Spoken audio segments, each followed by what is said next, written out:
Noldan biznes 1 million dollargacha. 10-kun ko'ramiz. Peshindan keyin bozorga bordim. Bozorda yaxshilab o'rgandim. Bozorda men sotib yurgan holvadan bor ekan. Aka, to'g'risini ayting, nech puldan olgansiz desam, 18 mingdan olganman deydi-yu. Ha, men 28 ming so'mdan olganman u. Shunaqa alam qilib ketdi. Shu xatoyimdan keyin 3 ta narsani o'rgandim. Birinchisi, bozorda tahlil qilmasdan tovar olmaslik. Ikkinchisi, bozordan ko'ra onlayn savdo yaxshi ekanligini bildim. Uchinchisi, savdo uchun onlayn dokument qilishni o'rgandim.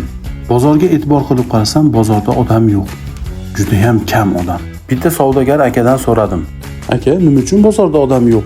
Ha, uka, oldinlari bozor yaxshi edi, hozir shunaqa bo'lib qolgan dedi. Bozordan chiqib tunnel bilan narigi tarafga o'tib ketayotgandim. Bitta karis babularni ko'rib qoldim. Rahmim kelib bitta holvani ehson qilib. Shundan keyin Allohning qudrati bilan hamma holvam sotilib tugab ketdi. Xursand bo'lib yonimizdagi o'yingohda dangasalikni yo'qotish uchun, motivatsiyani oshirish uchun rosa qattiq trenirovka qildim. Bugun maza qilib dam olib, ertadan xudo xolisa yangi biznes boshlayman. Qo'qondan 36 ta holva zakaz qilgan edim.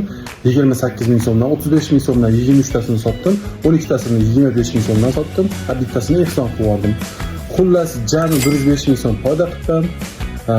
Lekin 305 ming so'm sarflab olganman hisobiga 8 ming so'm pulim qoldi. Endi 8 ming so'mga fronta yaxshiroq biznes qilaman, xudo xolisa.